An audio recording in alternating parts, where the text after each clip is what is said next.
कहा कि उसका अपना घर अब भीड़ भाड़ वाला लगने लगा है। उसके घटिया देवर ने उसे जोरदार थप्पड़ मार दिया और उसका रीढ़ विहीन पति वह बस बैठकर यह सब देखता रहा। उसी पल उसने कसम खाई 3 दिन के अंदर यह पूरा परिवार इसकी कीमत चुकाएगा। सिर्फ 30 मिनट पहले वह उसी मुफ्तखोर परिवार के लिए खाना बना रही थी, लेकिन उसका देवर और उसकी पत्नी खाने की बुराई करने लगे, कहने लगे खाना बेकार है और उसे आलसी और एहसान फरामोश कह दिया। उनके बदतमीज बच्चे उसी नई लिपस्टिक खराब कर देते हैं और उनकी माँ वह उल्टा उसे ही सस्ता सोच वाली कहती है क्योंकि वह गुस्सा हो गई। तभी उसकी जहरीली ननद बच्चों की गंदगी देखने आती है, लेकिन बच्चों को डांटने की जगह वह घमंड से कहती है तुम इतनी महंगी लिपस्टिक की लायक ही नहीं हो, और उल्टा उस पर पैसे बर्बाद करने का आरोप लगा देती है। विडंबना देखिए, ये घर उसकी शादी से पहले की प्रॉपर्टी है, लेकिन अब इसे उसके पति के परिवार का घर समझा जा रहा है। पहले देवर रहने आया, फिर उसकी पत्नी और बच्चे, और आखिर में सास भी आ गई। पूरा परजीवी परिवार उसे अपनी फ्री नौकरानी बना देता है। जब वह कहती है कि घर बहुत भरा हुआ लग रहा है तो देवर चिल्लाता है ये मेरे भाई का घर है, तुम तो बाहर ही हो, और उसका पति वह चुपचाप खाना खाता रहता है। देवर गुस्से में उस पर चिल्लाता है यह हमारा फैमिली हाउस है, तुम्हारा नहीं। सास भी अपने हिंसक बेटे का साथ देती है और बहू से कहती है कि उसे अपनी औकात में रहना सीखना चाहिए। अपने कमरे में जाकर वह प्रॉपर्टी के कागज देखती है। यह उसके पिता का शादी से पहले दिया गया गिफ्ट था ताकि वह उसे पति के अत्याचार से बचा सके, लेकिन उसका पति कोई सुरक्षा नहीं देता। वह दरवाजे पर खड़ा होकर उससे सिर्फ यही कहता है थोड़ा सहन कर लो, जाने दो। उसे याद आता है कैसे उसका देवर उसके घर को लड़कों के अड्डे की तरह इस्तेमाल करता था, अपने शोर मचाने वाले दोस्तों को बुलाता था और उसका पति हमेशा यही कहता एडजस्ट कर लो। फिर एक दिन सास गंदे बच्चों के कपड़े वॉशिंग मशीन में फेंक देती है। देवर फिर उसे गरीब और नकचढ़ी कहता है और पति फिर वही सहन कर लो। एक दिन देवर बिना नॉक किए बाथरूम में घुस जाता है। उसकी प्राइवेसी की कोई इज्जत नहीं, वह उसे बेकार औरत कहता है और पति का जवाब इग्नोर कर दो। लेकिन देवर का वह थप्पड़ वह आखिरी सीमा थी। अब उसने तय कर लिया अब और सहन नहीं। वह चुपचाप अपना बदला प्लान करना शुरू करती है। वह एक एजेंट को फोन करती है और अपने प्राइम लोकेशन वाले महंगे फ्लैट को बेचने के लिए लिस्ट कर देती है, लेकिन एक चौंकाने वाली शर्त के साथ जो भी तुरंत पूरा कैश देकर डील क्लोज करेगा उसे 10% डिस्काउंट मिलेगा। एजेंट उसी जल्दबाजी देकर हैरान हो जाता है, लेकिन वादा करता है कि एक दिन में डील कर देगा। वह सोची है जो घर कभी उसकी सबसे बड़ी खुशी था वही अब उसका पिंजरा बन चुका है और अब वह इसे अपने ही हाथों से तोड़ने वाली है। अगली सुबह वह घर बेचने की तैयारी करती है। अपने पति से झूठ बोलती है कि उसे ऑफिस में जरूरी काम है। वह एजेंट से मिलती है। एजेंट पहले ही एक परफेक्ट खरीदार ढूंढ चुका होता है, एक अमीर आदमी जो उतना ही बेचैन है खरीदने के लिए। उसे स्कूल डिस्ट्रिक्ट की वजह से तुरंत घर चाहिए और वह पूरा पैसा देने को तैयार है। उसने पहले ही प्रॉपर्टी की पूरी जांच कर ली है, लोकेशन और अपार्टमेंट से बहुत खुश है। जब वह कीमत पूछता है तो वह एक बड़ा झटका देती है। 90 लाख की कीमत में से सीधे 5 लाख कम कर देती है, लेकिन शर्त साफ आज ही पूरा कैश। खरीदार तुरंत मान जाता है, वहीं पर कॉन्ट्रैक्ट साइन हो जाता है। कुछ ही देर में भारी एडवांस उसके अकाउंट में आ जाता है और उसी पल घर उनके पैरों के नीचे से निकल चुका होता है। जब वह घर वापस आती है तो देवर देर से खाना बनने पर उस पर चिल्लाता है। उसे बिल्कुल अंदाजा नहीं कि उसका अल्टीमेट रिवेंज अब शुरू होने वाला है। देवर गुस्से से फट पड़ा। उसके लिए वह सिर्फ एक मुफ्त कुक और नौकरानी थी। अहंकारी सास उसका मजाक उड़ाती है। उसे पूरा भरोसा है कि बिना नौकरी और बिना पैसों वाली औरत के पास वापस आकर माफी मांगने के अलावा कोई रास्ता नहीं होगा, लेकिन इस बार वह अपना मन बना चुकी थी। वह अपने सोते हुए बेटे को देखती है और कहती है कि उसे उसी नानी के घर ले जाएगी। वह अपने बच्चे के साथ इस परजीवी परिवार से हमेशा के लिए भागने की तैयारी कर रही थी। तभी उसका रीढ़ विहीन पति उसे सामान पैक करते देख लेता है। वह उस पर आरोप लगाता है कि वह परिवार तोड़ रही है। पति उसे रोकने की कोशिश करता है। वह उससे सिर्फ एक सवाल पूछती है जब तुम्हारा भाई मुझे इसी घर में मार रहा था तब तुम कहां थे? वह बेकार बहाने बना रहा है, कहता है कि वह अपने छोटे भाई के खिलाफ कैसे खड़ा हो सकता था। उसे अजीब लगा। अब वह कोई बहस नहीं करना चाहती। वह ठंडी आवाज में कहती है मैं जा रही हूँ और अपने बेटे को भी साथ ले जा रही हूँ, चाहे कुछ भी हो। पति आखिरी धमकी देता है अगर तुम इस दरवाजे से बाहर गई तो फिर कभी वापस नहीं आ पाओगी। वह शांत होकर सिर्फ इतना कहती है ठीक है। बिना एक सेकंड सोचे वह अपना बेटा और सामान उठाती है और दरवाजे से बाहर निकल जाती है, अपने पीछे उस जहरीले परिवार को हमेशा के लिए छोड़कर। वह अपने माता पिता के घर लौटती है जहाँ उसे ताने नहीं बल्कि बिना शर्त प्यार मिलता है। उसके माता पिता उसे गले लगा लेते हैं। उसके पिता कहते हैं कि नौकरी छोड़ना उसका सही फैसला था, उसे कुछ समय आराम करना चाहिए। सालों की शादी के बाद पहली बार उसके माता पिता उसके लिए उसका पसंदीदा खाना बनाते। उसे फिर से सुरक्षित, प्यार भरा और अपना घर जैसा महसूस होता है। अगले दिन वह अपनी असली चाल चलती है। वह कागजों पर साइन करती है और घर का मालिकाना हक आधिकारिक रूप से ट्रांसफर कर देती है। उसके ससुराल वालों को लगता है कि वह कंगाल है, लेकिन उन्होंने एक बड़ी गलती कर दी। वह गरीब नहीं थी, वह चुपचाप एक बड़ी रियल एस्टेट डील फाइनल कर रही थी। $8 मिलियन की पेमेंट सीधे उसके बैंक अकाउंट में आ जाती है। वह नए मालिक को दरवाजे का पासवर्ड देती है और कहती है कि तुरंत कब्जा ले ले। अब से जिस घर में उसके पति का परिवार रह रहा है वह उसका नहीं रहा। अपने फाइनेंस सुरक्षित करने के बाद वह अपने पति को आखिरी मैसेज भेजती है लेट्स गेट अ डिवोर्स, और फिर पति और उसके पूरे परिवार के सारे नंबर ब्लॉक कर देती है। उधर उसका पति और उसका परिवार अभी भी उसका मजाक उड़ा रहे होते हैं। सास को भरोसा है कि वह 3 दिन में वापस घुटनों के बल लौटेगी। देवर गर्व से बताता है कि उसने उसे थप्पड़ मारा था और कहता है औरत को लाइन में रखने का यही तरीका है। वह अपने भाई से कहता है कि सबक मिलने के बाद ही उसे पता चलेगा असली मालिक कौन है, लेकिन अब कर्मा आने वाला है। उसे शादी से पहले की बात याद आती है जब उसने बताया था कि यह घर उसी का है और उसने दिल से यह घर उनके भविष्य के लिए दिया था। उसके पास अब ना नौकरी थी, ना कार, ना घर। उसने वादा किया था कि वह जिंदगी भर उससे प्यार करेगा और उसकी रक्षा करेगा। वर्तमान में वापस दरवाजे पर दस्तक होती है। उसे लगा है उसकी पत्नी वापस आ गई, लेकिन वह नहीं थी। वह नया मालिक था, अपना घर लेने आया हुआ। नया मालिक अंदर आता है और कहता है मैं अपना घर लेने आया हूँ। पूरा परजीवी परिवार सदमे में रह जाता है। गुस्सैल देवर कहता है तुम गलत घर आ गए हो। नया मालिक शांत आवाज में कहता है मैंने यह घर कल खरीदा है और अपने नाम वाला नया प्रॉपर्टी डीड दिखाता है। देवर गुस्से में कागज को नकली कहता है और उन्हें जबरदस्ती बाहर निकालने की कोशिश करता है। तभी एजेंट सच्चाई बताता है इस घर की असली मालकिन आपकी भाभी इस घर को कानूनी रूप से मेरे क्लाइंट को बेच चुकी है। यह सुनते ही सब कुछ सच्चाई समझ आ जाती है। देवर का दिमाग घूम जाता है। वह चिल्लाकर पूछता है क्या सच में उस औरत ने घर बेच दिया? नया मालिक शांत होकर कहता है अब यह मेरी कानूनी संपत्ति है और आप सब यहाँ गैर कानूनी तरीके से रह रहे हैं। और फिर आखिरी झटका देता है आपके पास सिर्फ 1 घंटा है, अपना सामान पैक करो और हमेशा के लिए मेरे घर से निकल जाओ।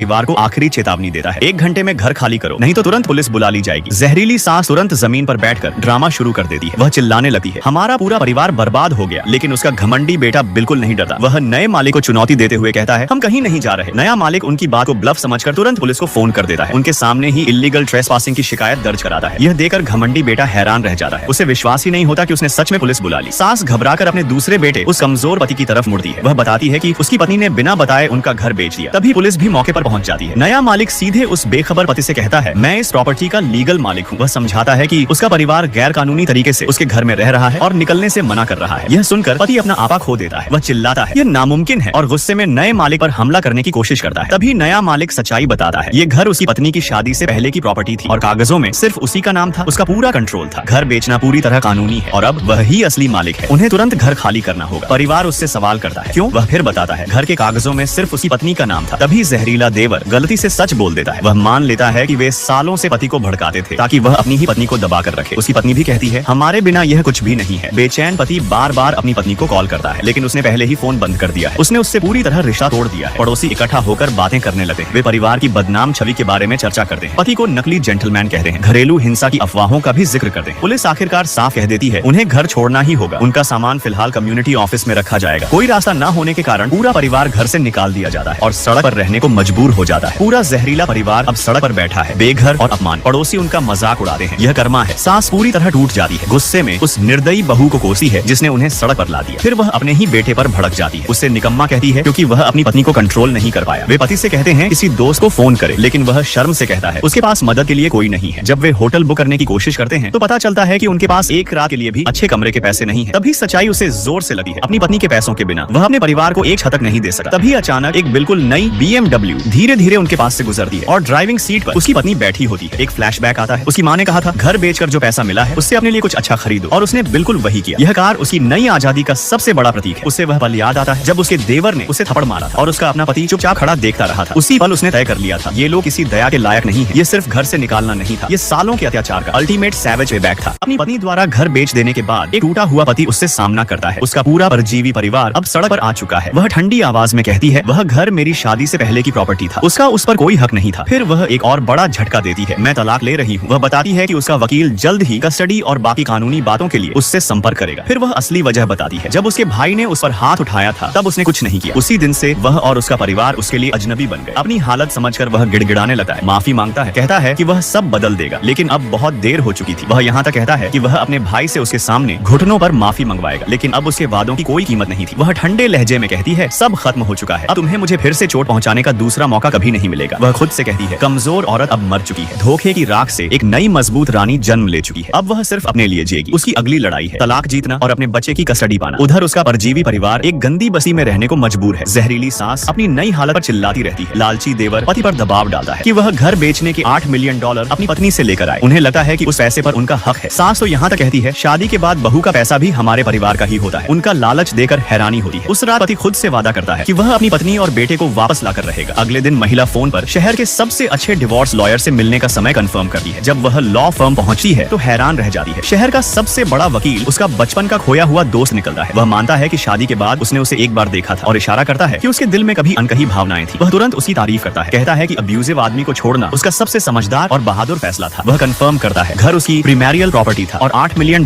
पूरी तरह सुरक्षित है। उसके पति को एक पैसा भी नहीं मिलेगा। पति की सबसे बड़ी गलती थी हिंसा को रोकने की बजाय चुप रहना। यही एक बात कोर्ट में कस्टडी का फैसला उसके खिलाफ कर देगी। वकील आत्मविश्वास से मुस्कुरा कर कहता है, इस केस को जीतने की आपकी संभावना 100% है। वह सिर्फ एक रिक्वेस्ट करती है, तलाक जितना जल्दी हो सके फाइनल करवा दीजिए, ताकि वह उस जहरीले परिवार से हमेशा के लिए मुक्त हो सके। वकील तुरंत मान जाता है और कहता है कि वह तुरंत कार्रवाई करेगा। पति की संपत्ति भी फ्रीज करवा दी जाएगी ताकि वह कोई चाल न चल सके। उधर बेबस पति उसके माता पिता के घर के बाहर उसका रास्ता रोक लेता है। उसका हाथ पकड़कर माफी मांगता है। वह ठंडे भाव से हाथ छुड़ाकर कहती है, सब खत्म हो चुका है। वह पब्लिक में अपने ही गाल पर थप्पड़ मारकर ड्रामा करता है, लेकिन उस पर कोई असर नहीं होता। वह एक आखिरी मौका मांगता है। तभी वह उसे सबसे करारा जवाब देती है, अगर माफी से सब ठीक हो जाता तो जो 6 थप्पड़ मैंने सहे वो बेकार नहीं जाते। तभी उसके पिता वहाँ आ जाते हैं। वह गुस्से में उस आदमी को खड़े होने को कहते हैं। अपनी बेटी के साथ हुए अपमान पर बेहद नाराज होते हैं और साफ कह देते हैं, मेरी बेटी के पास फिर कभी मत आना। उसके पिता उसे अंदर घर ले जाते हैं, जहाँ उसकी माँ ने उसके लिए गर्म खाना बनाया होता है। आखिरकार वह अपने असली परिवार के साथ सुरक्षित है। आखिरी दृश्य में उसका जहरीला ससुराल परिवार सिगरेट के लिए आपस में लड़ रहा होता है। उनका पतन उनके अपने लालच का नतीजा था। जब सास सिर पकड़कर बैठती है तो उनका दुखद अंत एक बात साबित करता है, कर्मा का हिसाब हमेशा बराबर होता है।